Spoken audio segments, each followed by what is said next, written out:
page? That is great. I am live. I am alive. You are live. You are live. Yeah. You are alive, and you are on a live. Man, here we grow again. If you haven't seen us before, I'm Jonathan Linus. This lady calls me J-Li. And Yvette, frankly, I'm Jonathan Linus. You can call me that too. And Yvette is my good friend that lives in London, and we grow together, so we share our time with you. Yes, sir. Absolutement. And I'm not in London today, as I have a habit recently of not being in my city. I'm in Birmingham. In Birmingham. Birmingham. I think I know how to spell that. Birmingham is how they say Birmingham. it up here. Yeah, Birmingham. How do you say it? You have one of those. You got Birmingham. You got Birmingham, Alabama. Birmingham. I'm not sure how they say it, but Birmingham is how the people not from there say it. Okay. Yeah. I might be like Birmingham. You know, the country people, you gotta love us. Where'd you go? I got you froze in this pose, like right here.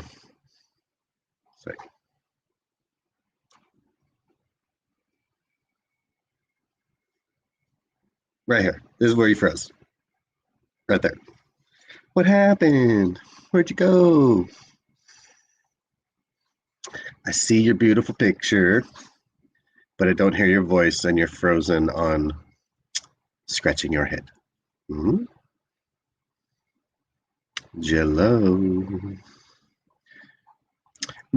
Ladies and gentlemen, we may be streaming too live today.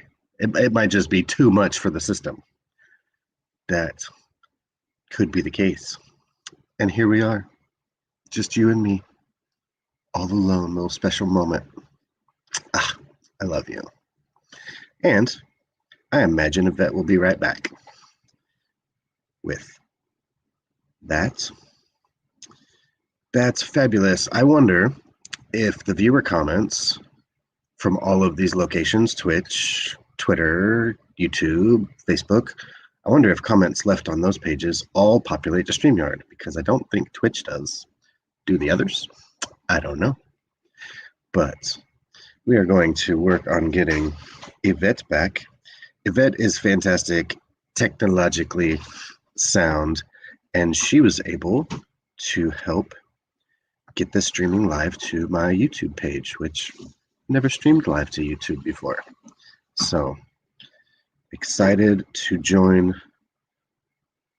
the free world. We wish we had Yvette. What's that?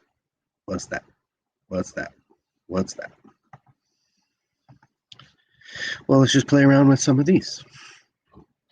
Since we're in here, let's double check that we're live on all these little locations, right? I like being on the computer instead of, hey, Yvette La Unica. Are we live? Are we live? Yeah, we are live. Well, La Unica world, it's great to see you. Yvette will be right back. I don't know if she had, yeah, well, we are live, and since I checked, we now have one viewer on Twitch. So, hey, roll with the punches. This is a lot what Here We Grow Again is about. Oh, Look what you did. Okay. Well, maybe you can hear me. I think. Hey, where'd you go? Oh my gosh, I can go full screen and just sit back. I can do this one. I like this one. I love it. Not that one. Which one is it? I like that one. I like it. So I like it. That was fun. I don't know where you went, but Yeah. it looked like you had a good time. I went on a little. Oh, I always have a good time, no matter where I go. You are a good time. Yay! That could. Yes, I am. Here's to being a good time. Cheers to absolutely. So imagine it's already been next month. Is it next month? Wait. No, it would have just happened. It's already been 2 years since I seen you again. In person. In person. I see you all the time. Look, it's Talal. What you doing? Talal, What are we the doing? Beast. Talal wants to know what we're doing, Jonathan. I'm drinking speaking Heineken. Jonathan's trying to save the world. Not right now. I'm eating chips. I'm eating chips with fry sauce. Well, I'm eating something for the very first time. And that is a Latvian snack.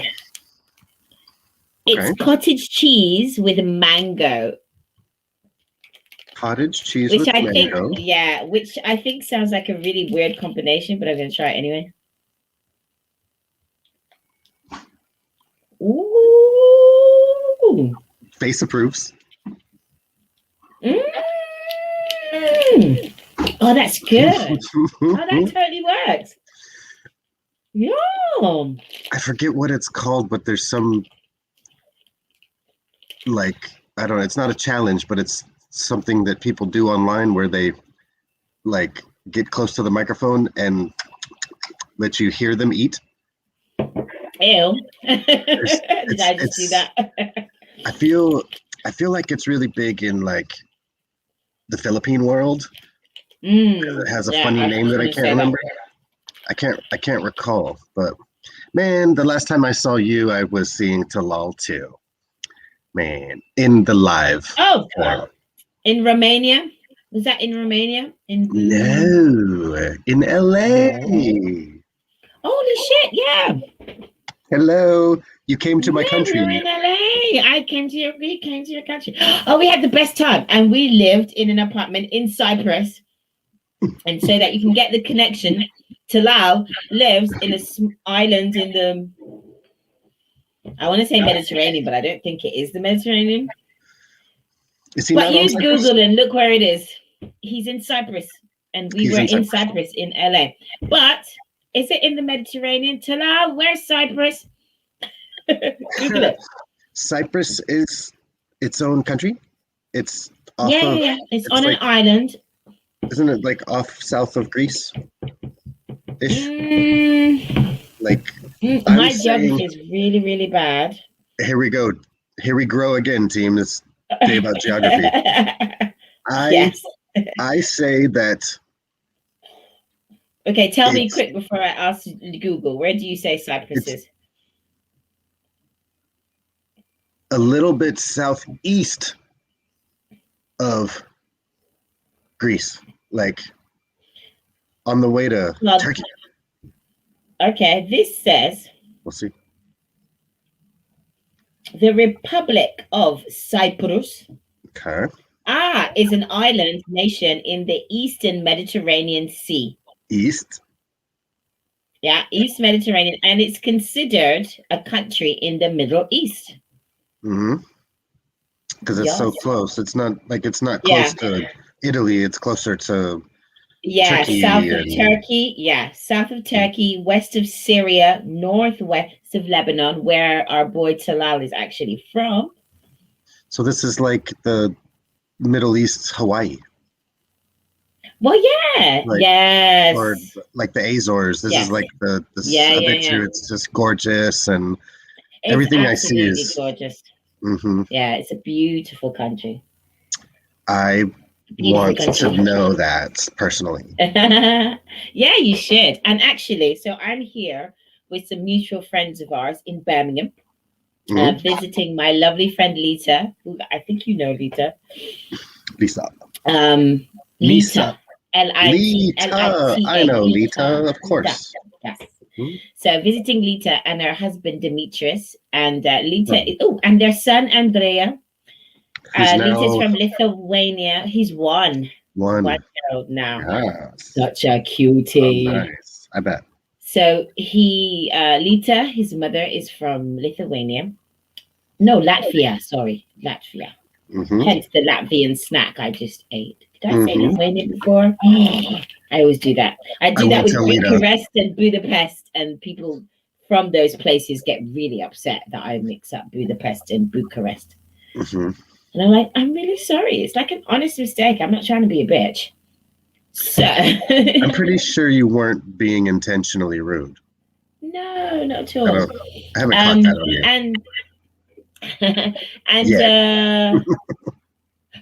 Yet. And Demetrius, her husband, is from Cyprus also. Oh, fun. And I've known them both for many years. They've been married almost 2 years. And I've only just learned to say his surname, which is, hold on, Themiclesteos.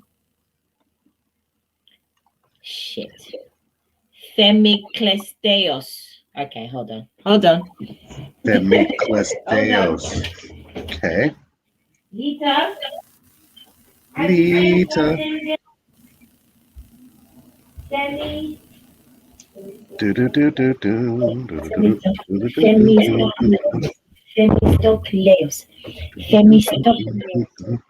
What's up, 9 Iron?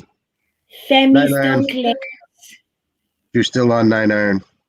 Love you, bro. His name Themistocleos. Demetrius Themistocleos. Cool name, right? Demetrius Lenistocleos? Themistocleos. Themistocleos, yes. That's his last name. Took me a while to learn that, yeah. Themistocleos. It's a tough one, yeah. Demetrius Themistocleos. Good to meet you. Yeah. I'm gonna make sure he watches this podcast. I think I said his name right. I think. One thing that I pride myself in is people who say, "Oh, I'll tell you my name, but you won't be able to say it." Nobody can say it, and Nobody can say it. just getting a little bit close or having fun trying. Yes, it brings a wall down on people who have been called like Sally, but their name's really like Selena their whole life. Yeah, whole life. Yeah. People just call me Sally because I can't say it. And no. It's not. Yeah. When I say my name is Jonathan, and someone says back, "Nice to meet you, Jonathan," my whole name. I don't require it. I'm not triggered by anything. Yeah. But if I say my name's Jonathan and they immediately say, "Nice to meet you, John." Oh yeah. It just doesn't. You're like, what? The hello, nice to meet you. It's the same words. It's out the window. It lands different. I have to look for another reason to love them because that's not the first one. Well, if you see on my name thing, I've put Yvette, and Jamaica CCL. So Yvette is my name. If you're from London, you call me Vet because they don't bother with the E bit. They're like, right, Vet. And it sounds like vet. I feel like we're not even that close. I don't even feel like I know you anymore. Right, vet. Like okay. Vet. I'm back. I went through it. I'm back. And then Jamaica is my capoeira nickname, just for those who know. They just call you by country? Yeah, they call me Jamaica. Well, you get a name. Your master gives you a name. Like when you get your first belt, your master gives you a name, and it's something to do with your personality, something you do. So there's all kinds of names. My son's father is called Manjeriku, and a Manjeriku is a kind of basil, because it's like a round basil. Because he started when he was like 15, and he had this mad afro, this perfect afro, so they called him Manjeriku. My master, my very first master, it was a twin, Mm-hmm. and he was called Tico and Deco, which is the two little, what are they? The two little chipmunks. Alvin and Simon. Alvin and I don't think Oh it's no, Alvin no, and no. Simon. I think it's the other two. It's Yeah, the old two. the one that I can't remember what their name. Yes, yes, yeah, um, yeah, yeah, yeah, I don't remember their yeah, names, but yeah, I do. yeah. Well, in Portuguese, in Brazilian Portuguese, they're called Tico and Teco. Pico and Deco. Tico and Teco. So he was called that. Pico. And their older brother is called Albatros, which is the big bird. Whoa, yeah. So you can be called anything from your country to your hairstyle to your personality to Wow. stuff that you remind people of. I have a circle like this, but it was more like a camping group of friends versus capoeira group. And we don't have time right now for the story because we have just a heavy laden agenda for the day. Of course. But I'm vulnerable and transparent. I do have a few people that lovingly, like with the smile this big, run up to me and say, "Oh my God, Snotty, good to see you." Snotty. Now, like, no, I'm guessing that's a throwback from summer camp, right? Or something. It's a throwback from the ride back from camping one time. Right. It could be a really long, funny story. Do you have the culture when you're driving places and you come to a tunnel? Do you hold your breath through the tunnel? No. So I guess like when you see a car with one headlight, people like will punch in the arm and say periwinkle or perdiddle or something, cyclops. There's different regions of the country will play the one-eyed car game. Yeah. So things to keep you entertained and kids entertained when you're traveling long distances. Right, right. In California, when you're traveling through the hills, especially getting in and out of San Francisco, there's a couple tunnels. So we would go through these tunnels and then go to various places up the coast to camp. And we ended up coming home and everybody was tired of the hold your breath game, but I was still holding my breath, practicing, I guess, for the time when maybe they would take our breath away and you need to hold your breath. And going a lot of tangents on that. And so it's like there's me and two very, very good friends. I'm still in touch on Twitter, talked to one on Zoom yesterday, and my very best besties. And they were like, "No, game's over, bro." And I'm like, "Fine." Like, and you know, what is it? Don't argue with people, just restate your assertion. Ah, okay. I like that. Don't argue with people, just restate your assertion. I like that. I'm writing that one down. So yeah, I read that right before we started. And funny that it comes up right like that. That's the gratitude. Yeah. Gratitude distinctionary term of the day is assertion. Okay. So don't argue, just reassert your point. Yeah. Something to that effect. But they were like, "Well, we're not playing that stupid hold your breath game." I was like, "Well, fine. I'll hold my breath by myself." So I did. And I'm sitting like on the side, this 3 to a bench in the back of a van. And I'm sitting there and I'm gonna make it. And this is like the long tunnel. And my friend turns over and goes, "Gee," and tickles me. And I just had to wait for respect to not let you be full of mouth at the moment. Thank you so much. So he tickles me and I exploded. Oh. And it was everywhere. Came out. It was everywhere. Nice. The cool part is it took a few minutes to clean up. Like we had to like somebody I need towels, like plural with a Z. And so the great part and why it really this is great. Like I had to take it off of my lap. I had to take it off of my shirt. I had to take it off of my arm. Like, Wow. So you really cleared your sinuses then with that one. Whoo.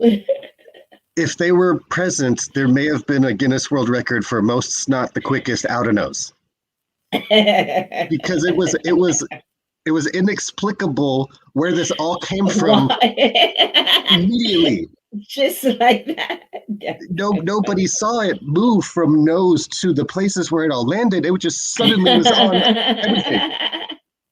It was on That is everything. hilarious. And so I cleaned it up, and I'm like, oh my god, like I'm wet, like I have a wet With stain stuff. from how much snot this was. And it's like, okay, so everybody else has kind of moved over on the bench to the other side, and like I got my own space. And I mean, it's like 15 or 20 minutes go by, and we're still kind of Yeah. giggling, and they're laughing at me. I'm not laughing yet. And Yeah. and I'm like, yeah, but I can see how funny it is. I'm not there. I'm not there yet. And so it finally goes silent, and we're over it, right? And Mhm. then my buddy Graham, I think it was Graham, goes, "Oh my God, look!"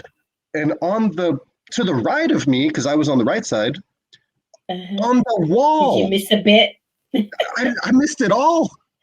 It was all still there. It was crazy. That is hilarious. So that's yeah. I didn't Mhm. have to argue with them that it was time to play the game. Just play the game. Excellent. Hope you enjoyed that.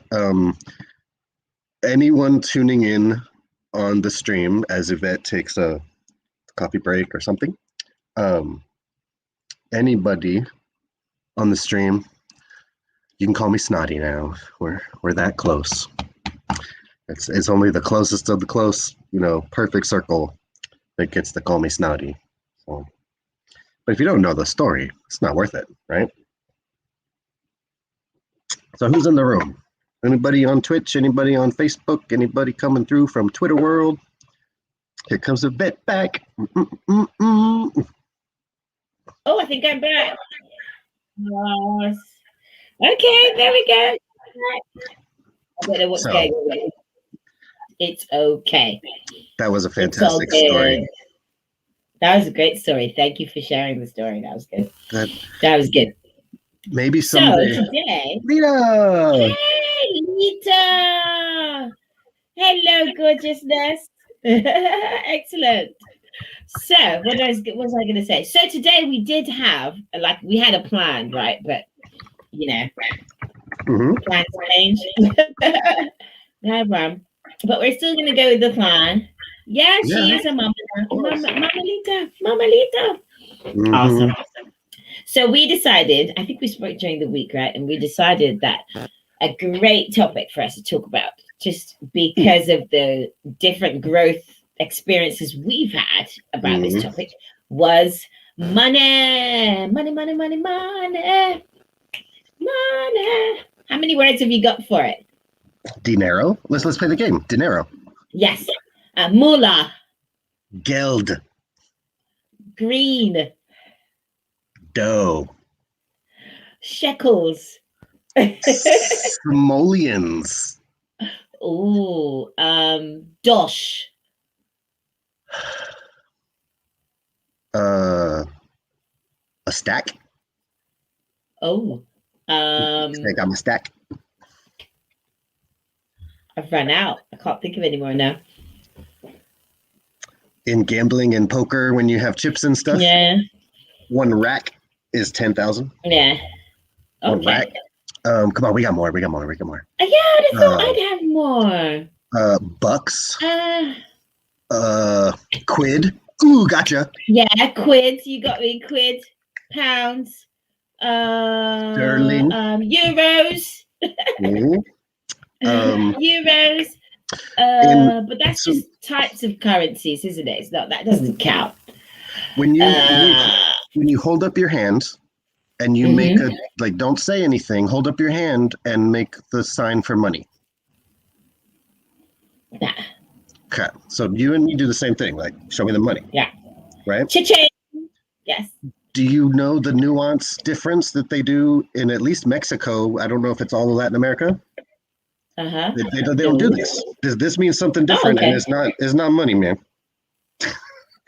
Like, don't. Do tell. Hey, I don't Hey, know what don't do this is that to a anymore. Mexican. Hey, this didn't work. This, like, no, like you're. So let me help you understand. Say I got my money, Yeah. my big pile of money. Hmm. In the States, you got a few dollars, and you're doing this. Right. Yeah. If you don't have this much money, like a stack of it, like a rack of it, like, Yeah. I can't spend this anymore. But there's a wad of bills Oh, so this there's wide. a wad of bills that wide in your That's hand. that's Mexico money. Hey, they go like this. Ah. If they're not giving you a thumbs up, and they're not going to do it this way, they're going to go, Yeah. hey, Yeah. hey. But when you Yeah. like, if it's this, total difference. Yeah. But that Yeah. But that is money. would hold your money, Okay. your big fat, Fat wads in your. with Ah, look the at that. rubber band around it. Around it. So, and Oh. they'll do it this way. Like, if we're Yeah. talking, it's like, come on, like, show me. But anyway, I thought that was cool. But money is like, it's Yeah. necessary. Aha. Cool. So, where to begin? The first, I don't know if it was the first, but the first big thing I remember about money was going to a T. Harv Eker seminar back in the day when he did them himself. Mm-hmm. And the book itself is Secrets of the Millionaire Mind. Mm-hmm. And so did I read the book? No, I think I went to this. I can't remember if I went to the seminar first or I read the book first. Mm-hmm. But my mummy was always giving me like personal development books, and I was like, "Oh, that woman's so woo woo," and I never paid her any mind. Turns out that once I did the seminar and I looked at the book she gave me, it was like a limited edition, special version, fucking, Wow. Wow. Yeah. Of So T. Harv at Eker. that seminar, yeah, of his That's book, cool. The Secret of Millionaire Mind. So that was pretty cool. That's cool. But the thing about the learning, the growth part was what kind of your relationship with money. And first of all, I was like, what are you talking about? You have relationships with people. How do I have a relationship with money? That's nonsense. And he's talking about, you being a spender, a saver, a hoarder, a monk. And there's a couple other different ones as well. But that for me is the first time I remember actually just realize that was my first introduction to the realization that there was more to it than just me going to work, earning this stuff and putting it in my pocket. Right. Absolutely. And I had, up until that point, my life in general, like the whole time I was at university, actually, since I ever had a job, I had my first job when I was 14. I had a paper round. And like, every time I got money, I would spend it immediately. And sometimes I spent it all before I even got it. Like I knew mentally what I was going to spend. And then as I got older, so like when I went to university and I had my own money and I had a job and whatever, I would save loads of it. I would work, save loads of it, travel, spend every last freaking penny, like come home with like fluff in my pocket and then get a job. Right? And you always find one, right? Yes. Always good. And then? So then the journey begins. I read Rich Dad, Poor Dad. I read The Richest Man in Babylon. I go to a couple more seminars. I go to Journey, which is a seminar that we've both been to that's run by the incredible Mark Cassetta. Look him up. You haven't been to Journey? Not yet. It just happened. You're going to love it. You're going to love it. It just happened in Arizona. It just happened in Arizona. Yeah. It's like amazing. 2 weekends ago. 5-day seminar. total Mm. immersion, looking at all you in all your glory. And one of Mm-hmm. the biggest things I took from it was I'm not broken. I don't need fixing. I can just be expansion. Mm. And that to this day, that's the biggest lesson I took from that 5 days. Like, not Mm. broken, don't need fixing. There's just expansion, and expansion is a fantastic thing. Yeah. I was going to ask a question. So you started Yeah. like the journey pretty much saying introduction to T. Harv Eker. Yeah. What did you take from that and immediately implement, and did you see change like coming out of it back then? The jars. I did the jars, Mm. which was like he has a system of jars. I don't think I can remember the whole thing, Mm-hmm. but it's like you have you save an amount of money. So you have a jar that's just money for emergency money, he Mm-hmm. called it. And that's Mm-hmm. where I got my financial freedom account idea from. You can Mm-hmm. have jars or you can have bank accounts. Mm-hmm. And I had bank accounts. Then there's one that you put your 10%. Mm-hmm. No, we lose a vet right at the moment. She's sharing the nuggets. She'll be right back. Ladies and gentlemen, please enjoy this TV timeout from our local sponsor, Coinbase. No, Coinbase. No, we're joking. We're not sponsored yet. If you don't have a Coinbase account, go get one. You're going to need it. And go get other accounts like that. Doesn't have to be Coinbase, but get 5 of them. Do that. More later. Back to the show. Vet! I love Vet! it. What?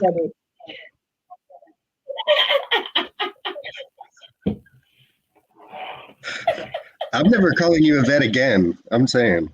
I thank you. That's amazing. I'm uh-huh. I had a whole thing going like veering off the topic onto my name again.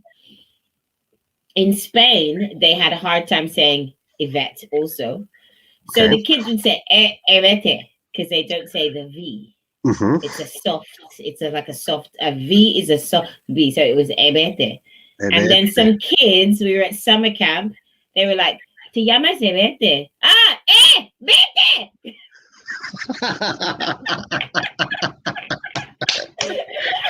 Oh my God. That's the best part of Spanish. Like, that's the part I love. Like, little things. Ugh. Did I ever tell you about babysitting in Mexico? I babysat a 4-year-old. So real focused because you're on point, and I want to go back to what you implemented with the jars. But yes, that part of Spanish where you can run words together and it makes other words or other meanings. Other word, yeah. Doble sentidos. And in Mexico, they are rampant. They love it. And I really didn't get it because I'm not native. So I don't hear the other words. I hear the words on paper. I don't see the words in between so much. Yeah. And then they'll say it again, they'll say it slower, and it's like, oh, I get that. That's witty. Like that's smart. Yeah. Gotta be with it. And yeah. I'm babysitting a 4-year-old. It's the only time I've ever babysat this kid. And we had a great time. I just did whatever he wanted. We played Legos and this and that. And he comes up to me and he says, hey, voy a mi arbolito. And I was like, and I imagine the 4-year-old speaks much better Spanish than me because I'm a year or 2 into my living in Mexico learning Spanish. And he says, I don't understand the verb miar is to pee. So to urinate. So so if I hear him say, I'm going to my little tree and voy a mi arbolito, where you don't have a tree, it's not Christmas. And and literally the 4-year-old goes, no es árbol, voy a miar, pee pee. Little 4-year-old, pee pee. Just giving you a proper Spanish lesson. He goes, miar, pee pee. But, and, I mean, he's speaking Spanish, but he goes, but mi arbolito, arbol, mi arbol, ito means small. Yeah. I'm going to my little tree like a dog. Yeah. Don't you get it? Don't you get it? Did you get it, American? Did 4 you get years it, old. gringo? 4 years old and totally understanding like double meanings and like the Double meanings. Yeah, that's cool. That's part of his language. So yeah, that's funny. and it's a great story to share. That's a good one. Yes, that is So another good one. so you started Yeah, dividing so I things into started the bank jars, different account. accounts. Yeah, into different accounts, which worked really well because it just meant I had more money, more disposable income, and I think Mm-hmm. I'm pretty sure I was working full time back then as well. So, Mm-hmm. I think I'm pretty sure. Yeah, I'm almost sure it was just before I became kind of self-employed and then entrepreneur and then all that stuff. Mm-hmm. But so I'm on this journey, kind of paying attention to my relationship with money, but not really that big a shift. The biggest shifter, however, was um, I got involved with the Global Girl Project. Mm-hmm. I wasn't a board member yet. I was just a fan. I discovered, I met Julia, the founder, and became a fan, and I was following them. And I got this stuff about becoming a monthly donor. Or no, it wasn't even that yet. It was just donate, you Mm-hmm. know. And I was like, oh, I don't really have enough money, or blah, blah, blah, blah, blah, And then I remembered the thing about from one of the principles of the richest man in Babylon is pay Mm-hmm. yourself, give 10%, so Mm-hmm. tithing. And if you're not religious, you can give that 10%. So if you're not going to be religious or give it to church, you can give that 10% to an organization or something else. Mm-hmm. Tithe, yeah. Yeah, you can tithe. And then I was like, oh, fuck it. It was like $10. Like $10 is £8. And back then it was £6. $10 is like £6, and it's Mm-hmm. not the end of the world. And it would make a difference to this project. And I just did it, and I didn't think about it. And then the day after I gave that tithe, I got a contract. I got an offer for a contract for like the biggest freelance job I've ever had to date. Nice. Of course you did. And then, kind of other small money things came in. Mm-hmm. And I was like, oh shit, that's what it means. Mm-hmm. And it wasn't, and it was that shift was huge for me. And I've had other money shifts as well, which I'll go into a bit later maybe. But those two, the relationship bit and the giving bit, were two different catalysts. So I was, going. Relationship. Okay, I get it. Kind of going. Oh, giving. Going. And then there's more. But I want you to tell me your start first.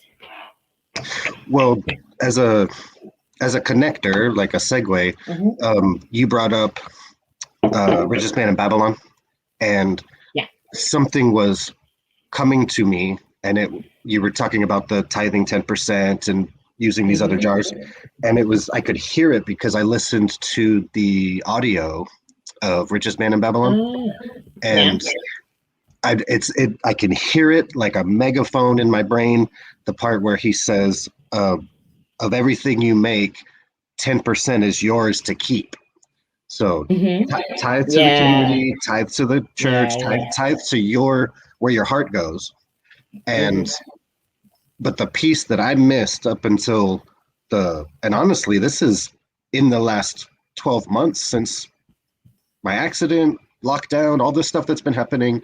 We've been in contact a lot online and things. And in somewhere, I don't know if it was the Book of the Month Club or where it came across, but going through The Richest Man in Babylon, that is the only line that resonates. It plays over and over in my head. Before you mentioned it today, 10% of all you earn is yours to keep, and period. Not ever give away again. Not ever do anything. So that line from the book that you said,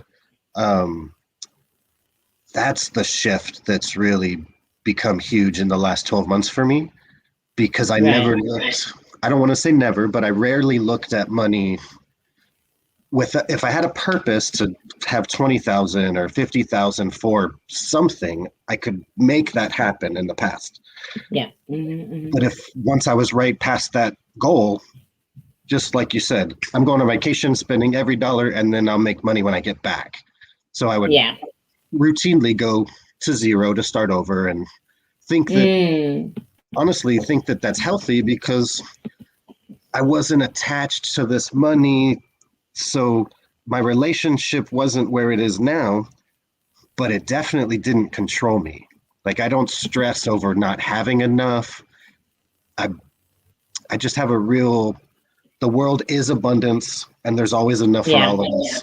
And there's always enough food to eat, and but that was the big shift in this last year is, well, 10% is mine to keep. The keep part. Yeah. That changed everything about 12 months ago. I was in a big car accident, and looking at my life and the things I was doing at the time, I would be unable to repay the debt of my hospital bills and everything if I continued my life the way it was before. I can't ever pay these things back. I got to declare bankruptcy, or, just have a dark cloud financially over me forever now. And I can see how accidents just debilitate people financially sometimes. And I had that opportunity, and I looked at it as, what is this trying to teach me? And clearly I'm being grabbed by the shoulders. Slow down, sit down, lay down, Jonathan. You're not in control. Give me control back, and I'll take you where you want to go, because I need you to be there. And a vet will come right on back. But can you hear me? But I know that shift made everything. It made everything the difference. Knowing that some of the money that I make is mine to keep. And now there's a legacy and a pile and property and ability to borrow. When you have money, you can get loans of all kinds. And when you don't have and you need a loan, that's when it's hard to get it, right? So I see her making notes. But where'd you go, Yvette? Come back. T. Harbecker, Secrets of a Millionaire Mind. Good one. I'm glad she mentioned that. Whew, The Richest Man in Babylon. And it's George Clayson, Clayson. Clayson. Not to correct my friend Yvette, but to make sure that people can find it. And I might be looking at it and have it spelled wrong. So I see her, but she's back. Yeah. Yes, it is Clayson. That was a typo. Yeah, it wasn't.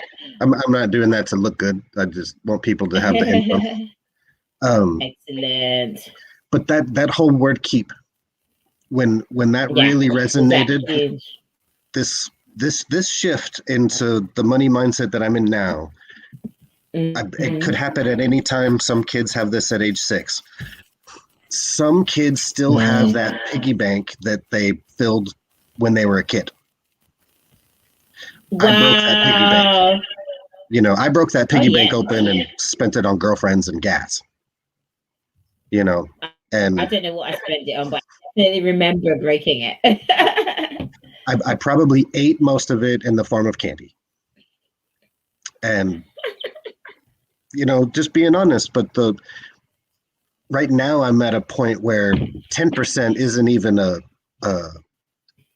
it's not even on my radar. I mean, I'm 70% is mine to keep right now. And how can I live on as little as possible without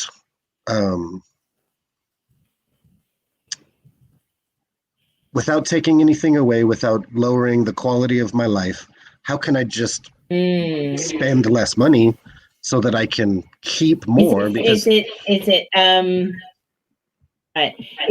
that frugality, or is it I don't know, what is that? My greatest ability to save is to not spend. So if I'm not making a ton of money, I can still save a lot if I'm not spending a lot, you know? Right. So for example, I live with my mom. I do that for a lot of reasons, but a huge reason is if I have an apartment and she has an apartment and we're business partners and we're going to see each other every day, why not Yeah. combine the resources? If I get engaged or married, cool, we move on and we have a different lifestyle. But for the time, like I would recommend people look at housing prices where they're at.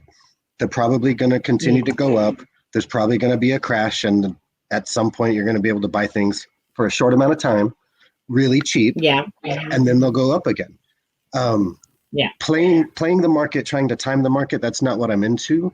I've tried that. I've made money that way. I've also lost money that way, and it's mine to keep.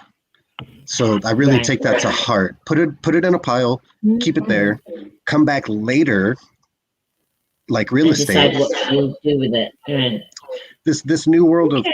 currency and coins and all of those things.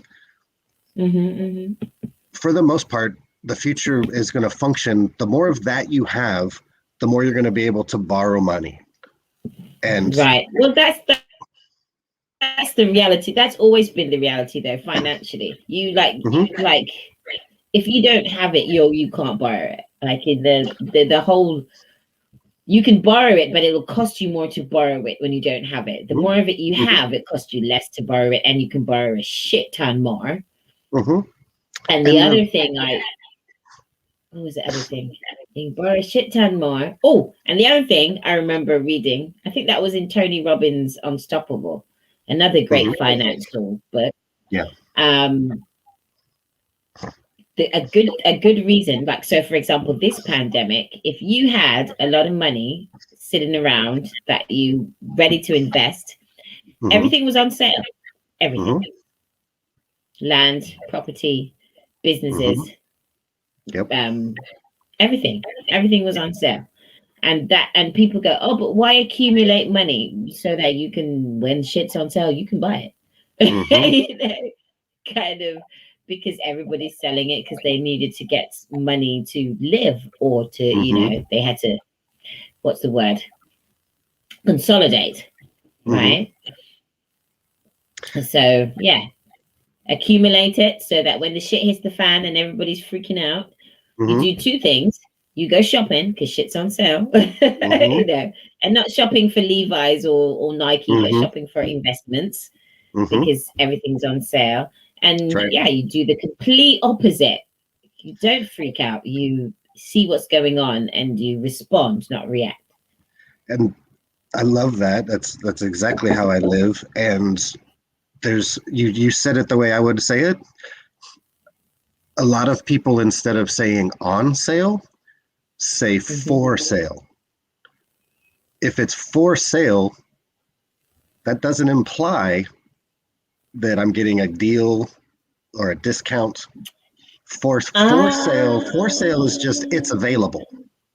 And what you said, which I love, you said when things are on sale, because that preposition implies that it's being offered for less than it's worth. Potentially. Right. Yeah. And I get it. It's so, and that goes into the frugality or the not spending. When I spend, I want to buy something. I don't want something cheap. It doesn't have to have a small price tag. It needs to have durability. It needs to fit the purpose that I need it for. If I don't have a purpose for it, why am I buying it? Right. And it's easy to just, I need the beatbox earphones. I need the sport jacket. I need these things. No, I have 17 jackets. I have earphones. I took my earphones off while we're playing here because it's just bothering me. But and honestly, like here, this is where I'm currently living. Here's my headphones. If you zoom in, you can see that twice it's been repaired by tape. Ah, because it's old. It's like 6 years old. oh wow, you've had headphones for 6 years. That's phenomenal. Like one of the oh, that's a good one. So this one works. Yeah. This broke off. Like so Okay, nothing in there. so this just works on one side. Yeah. So I got it in my ear, and if I get tired and I want it in the other ear, turn it And around, you just switch around. and you put it in the other ear, and then you keep Okay, going. so is that so that's definitely frugality then, isn't it? I know I can go buy another one for $110. This one's not broken yet. Oh, that's so broken. That is so broken. It it's not how it came, but in the 1 year that works, it works just how it used to, and it still does. That's Fair enough, but it's totally broken. I will give And you. that's the definition of broken. It's broken in the way that we can never be. Agreed. Because if that were me, you'd say, "Oh, you're not broken. That's just a beautiful scar in a story." No, that's a bit of equipment that's broken. No, but you're right. It is broken, but it's a symbol of I'd rather use something until it's fully gone, and when I'm Right. abundantly flush with cash that I just don't need to put into an investment, which is none right now because things are Yeah. on sale right now. Yeah. Even after the market coming up, like imagine this, just talking about money, and I'm not a financial guru, but I'm always ahead of the curve of what's Right. energy, what's coming. Mm-hmm. We're just going to talk numbers and reality. For the Okay. last 18 months, many landlords and property owners have not been fully paid because people weren't working, didn't have the money, lost it. There have been programs in the states. There's been mandates to not evict or foreclose on homes. So basically, Right. investors that own 1,000 homes have not been allowed to foreclose on people that are living there for free. Right. These are the rules. So all of these people, so let's take it past the mom and pop person that had 5 houses. They sold one, Yeah. made some changes, cool, everybody consolidates. Hedge funds in the United States, hedge funds are the largest landlord now in our country. So hedge funds now own more apartments, condos, and single family homes than any other personal investment. Not Robert Kiyosaki. Nobody has more than the hedge funds now. So, Okay, that's interesting. so the incentive of the hedge fund is to always make things go up in value and take the money that is spitting off from those things and do something with that money too. Yeah. If those hedge funds have not been paid on some of their loans in 18 months and now are just starting to get to the time where they're going to let foreclosures happen, that started a month or two ago in a lot of places. They're just getting to the part where they're foreclosing to finally get their property back that they've been letting somebody live in for free. All of these hedge funds, all of these corporations, all of these little real estate investment trusts and things, they have not gotten paid the normal every month on time. They haven't gotten paid for 18 months.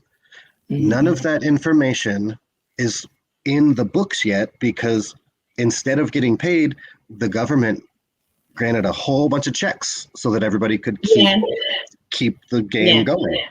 Yeah. What do they say? The chickens come home to roost. Like the numbers will hit the market eventually. And I'm not saying that the world will just go back to rising over time, but you realize we're always going to be rising over time because we're always printing more money. Yeah. However, to keep it rising over time and make it a game, you need to have these corrections of 20%, 50%, 80%, so that the rich people can sell it all to the poor people at the top and then buy it back at the bottom, because that's the game. That's the game. Buy it when it's on sale. They understand to So buy on sale. instead of something else that this whole money education has taught me, that instead of turning it into a them and us situation, I learned a very long time ago that I wanted to have Sir Richard Branson kind of money. Okay. So that when governments, organizations, whoever decide they want to do their stupid shit, I just call my accountant and say, can you just sort that out, please? Block that. I'm going on the island. I'll see you. Call me when it's done. Actually, you don't even need to call me when it's done. Yeah, just sort it out. Because at the end of the day, it's like, we're all playing a different game. I want to play the game where I earned money and I spent what I earned before I even got it in my checking. Before I even hit the bank account, I'd already spent it. Now I've gotten to the other side of it where I actually have money that is just working for me. It doesn't do anything else. It doesn't, pay bills. It doesn't thingy. It's there specifically to just be my workhorse. How's that feel? And that's fantastic, because it's a complete next. And I feel like it's just building blocks. So the very first building block was, this is my relationship with money. And the next building block is like, okay, so how do I evolve in that relationship? And the next building block is like, okay, well, now how do I get this stuff working for me? And then just, and then the next building block is, okay, now that you know this, how do you have more of it? Then you get to buy things when it's on sale. Then I teach my son all this stuff, which some of it he already knows, actually. And then, and create a legacy. I watched an interesting video one time about the stuff we buy, and he's like, did you know they're all surnames? Hilton, McDonald's, Volvo, Mercedes, Lamborghini, you, every time you spend a lot of money and realize that it's a lot of money. Every time you spend a lot of money on something, you are affecting a family legacy. So how I turned that on its head is, instead of me going out and giving my money to affect Lamborghini's family legacy, how about I flip that and give my money to expand the family legacy of Franklin? I'm all for it. Very different place from where I originally started with, which was I have a relationship with money. What's that? What are you on about? That don't make no sense. That's nonsense. My original relationship with money, I love that you brought this topic. My original relationship with money was, you need a bunch of it in your pocket. And when you're around rich people, you want to bring out $100 bills and pay for their dinner so that they don't know that you're poor. Oh, wow. Okay. You want to flex. Where did you get that from? Because that's what my grandfather would do. It was like my grandfather was a locksmith, a photographer. He was always a self-employed, skilled trade person of some kind. And I grew up, we get in the car, we go to our shop, we open it with the keys, we own it. Like, that's where I started. But I noticed that my grandfather had a real tight clinch on the money. And if it came in and he got his hands on it first, it went in his pocket and it didn't necessarily get shared. But he'd bring out that $100 bill and pay for everybody's dinner. Like, I got all the money. Look at that, $100 bill. And, plates are $5 a plate at this point. And Yeah. So it's like, wow. But I would see him, and my father had something similar to this in that you you have to like act a different way around wealthy people because of something. Well, I saw what that did for both of them, and they died. My father's alive, but they are in positions where there's not a lot of people around them that would, our Mm, life is really the value of the people around us. yeah, And for sure.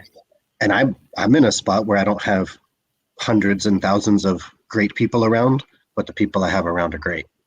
So, Yeah, I love that. you know, The people around are great. I don't have lots of great. I don't have. Oh, say that I don't have a lot of great people around right now just because of my again. Uh huh. actions and things. Hmm. And the few people that I have around are great. Like it's Excellent. just I love that. I love that.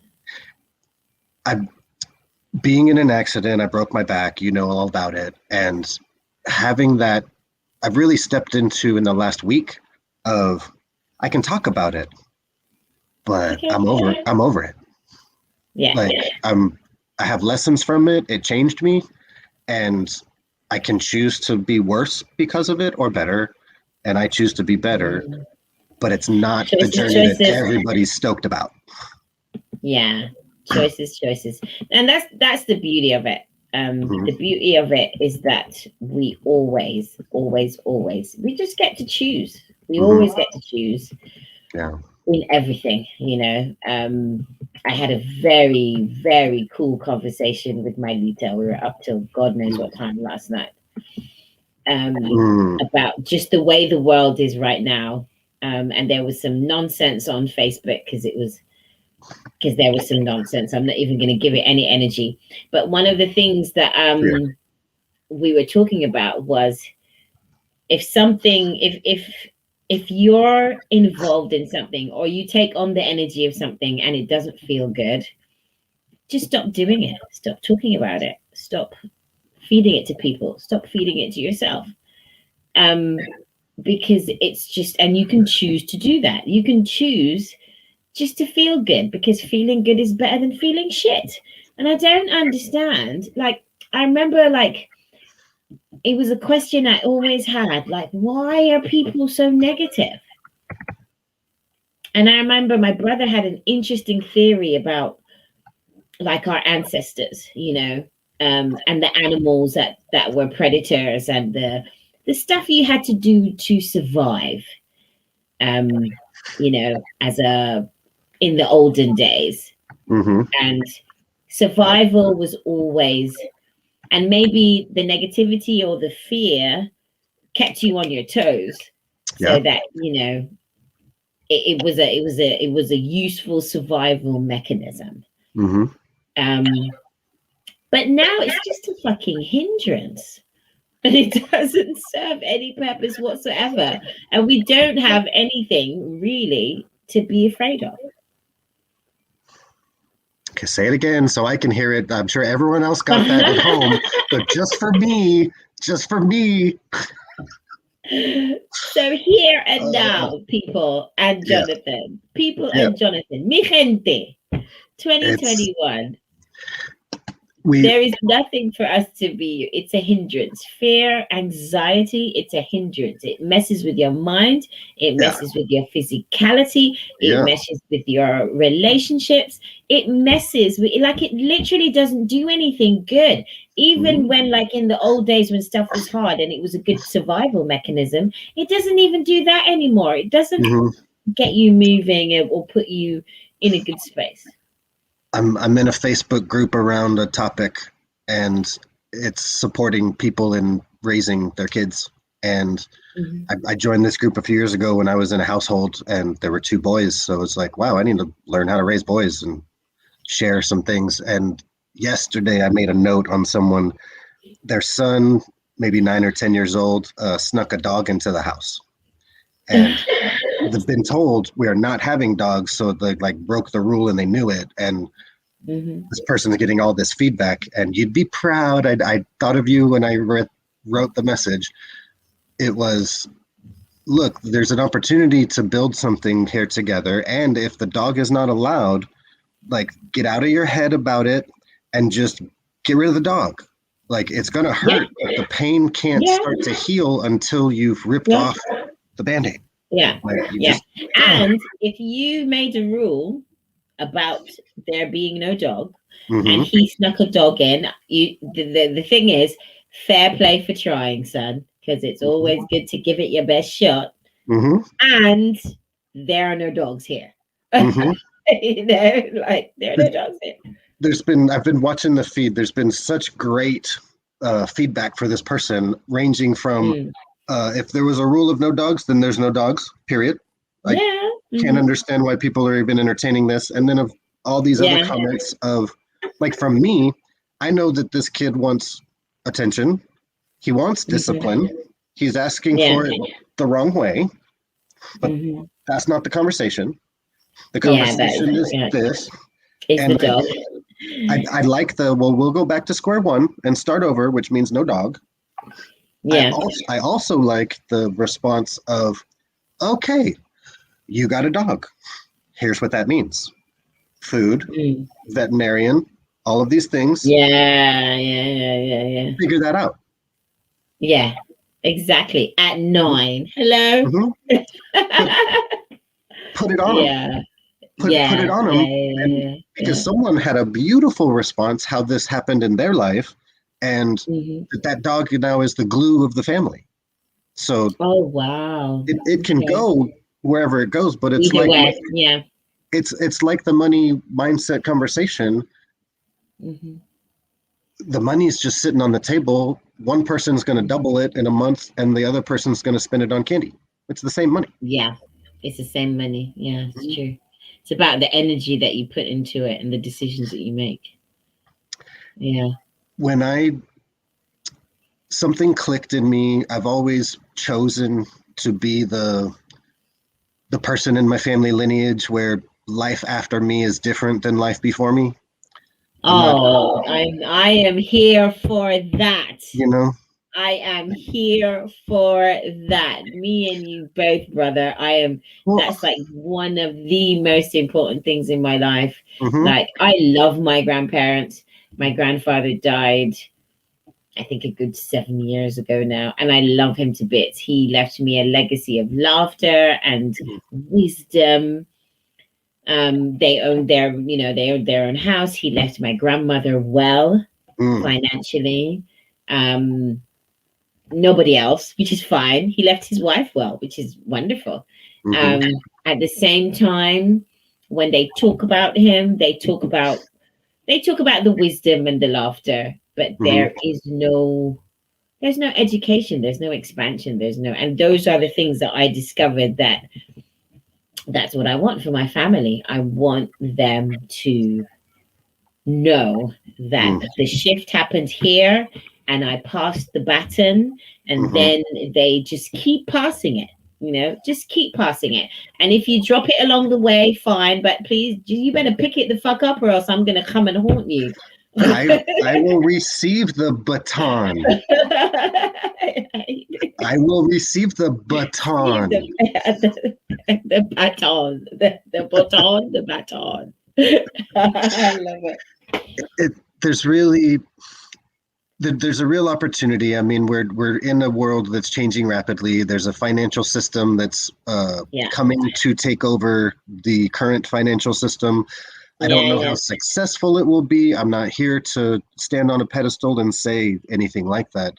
I Mhm. have purchased Bitcoin and I have sold it at a loss. I have purchased Bitcoin and I have sold it at a profit. Um, Right, the people that have a bunch of it, they hold it. right. It's Yeah. I know right now. I You checked keep telling earlier me today. that. Well, think about how you reached out I'm to me this learning. I'm morning, learning. Yeah, yeah, yeah. For sure. For sure. For sure. and I meant it, but I also was like, you got to know that I'm kidding here too. I will totally help you access that, no problem. Yeah, yeah, yeah. Yeah, Um, yeah, yeah, yeah. But yeah. but I mean, But the just long term game of holding it, I get that 100%. Yeah. it, I was telling people this before it happened, and then it happened. But if you go into your, say, Coinbase, um, Mhm. on the first page, when you're in there, scroll down to the bottom, and one of the pieces says borrow up to $755. Well, Coinbase will lend me money because I have a pile of coin in there, and so they'll use it as collateral and give me money like a bank loan. Absolutely. Yeah. A bank will hold. You got to have it in the first place. Yeah, the bank holds the deed to your house while you owe them money. Yeah. So they will. You can't sell this Bitcoin while you borrow off of it. They'll hold it. Yeah. And then when you pay your loan back, they give it back. They'll give it back. If the That's value a very different goes, system. Yeah. And it's already real. It's right now. Yeah. Like I can borrow this at 8%, no credit check, no paperwork, push a blue button.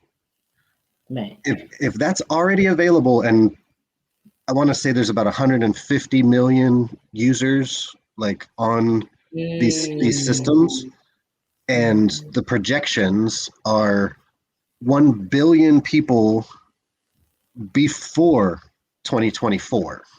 So we're probably looking at 1 billion adopters in the next 24 months. Right.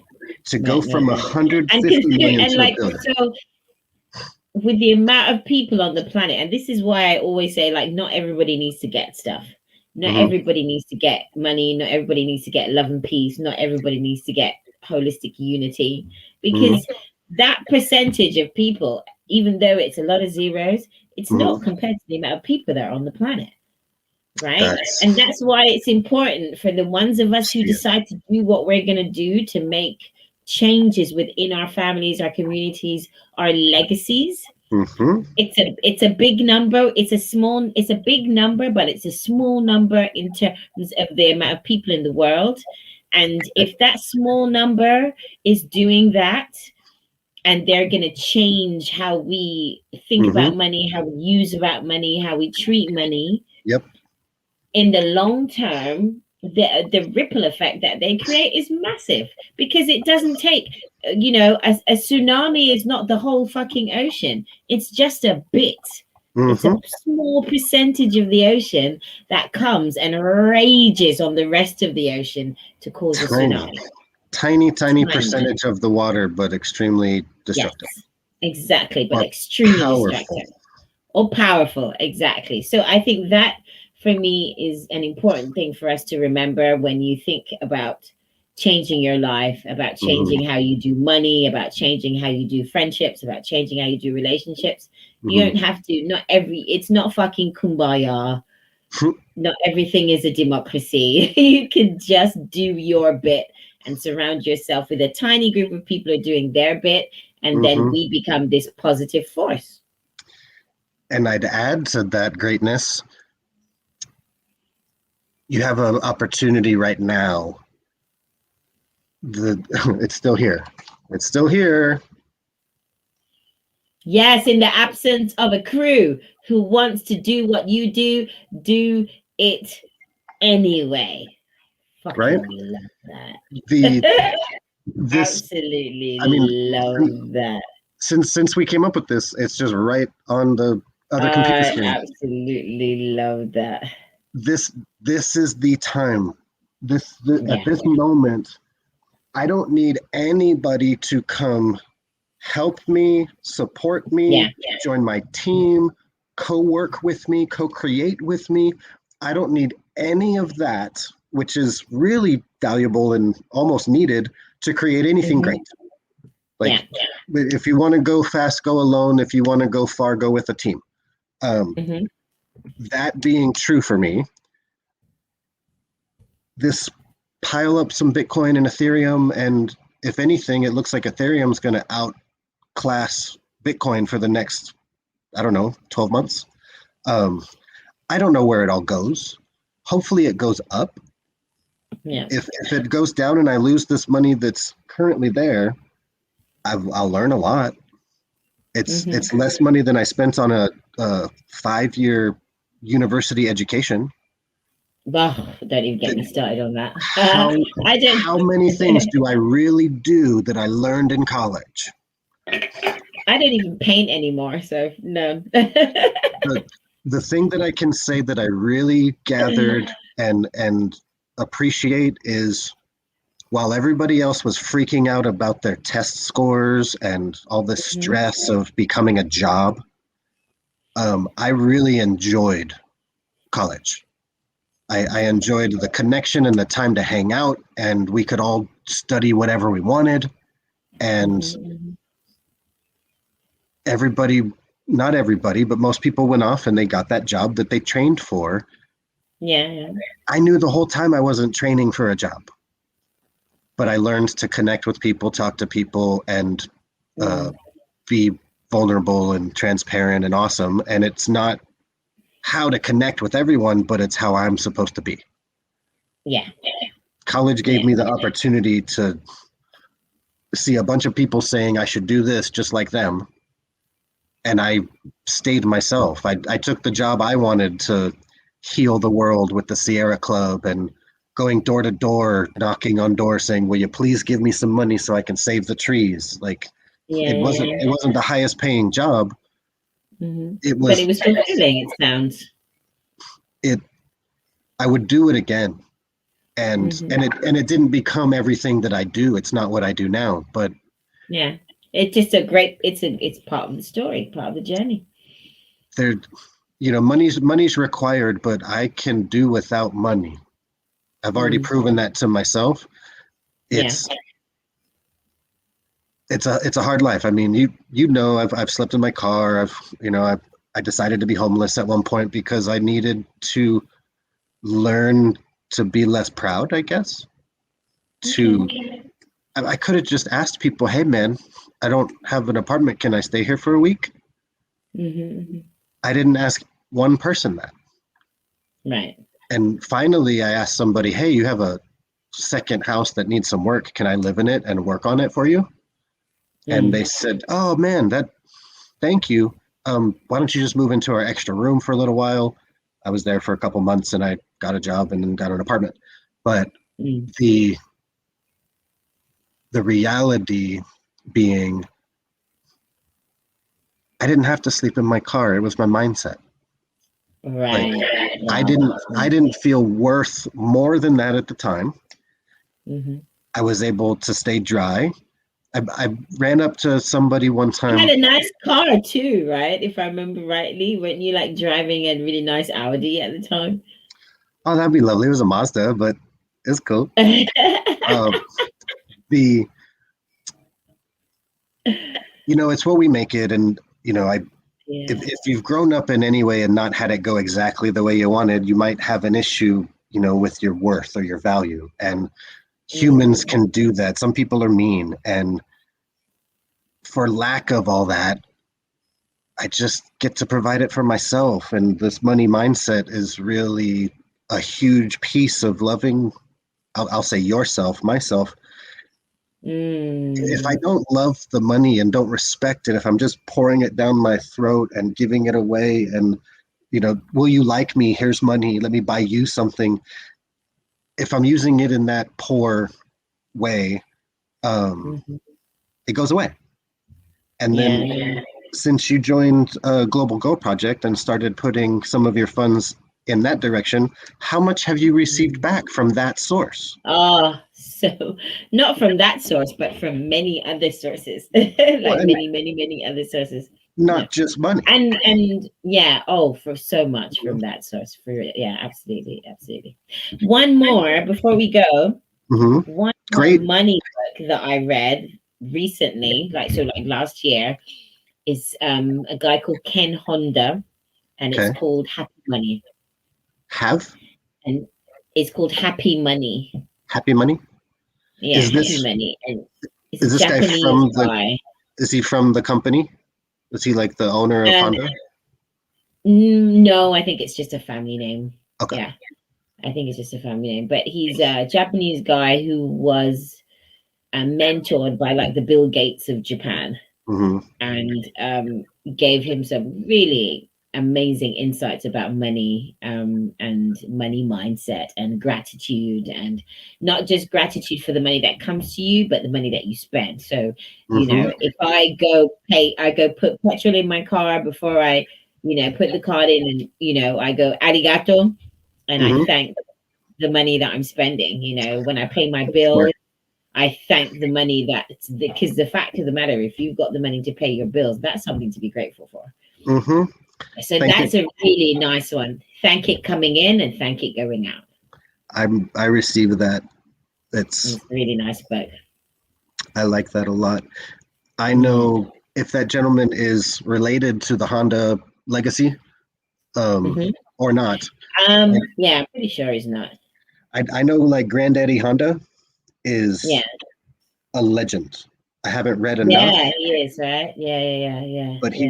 he's a legend in the well, how can we make it work? Just that mindset Excellent. of because Honda wasn't even a car company. Honda was like I don't know exactly what they started building, but it wasn't cars. Right. It's like Lamborghini wasn't a fine car maker, and Hmm.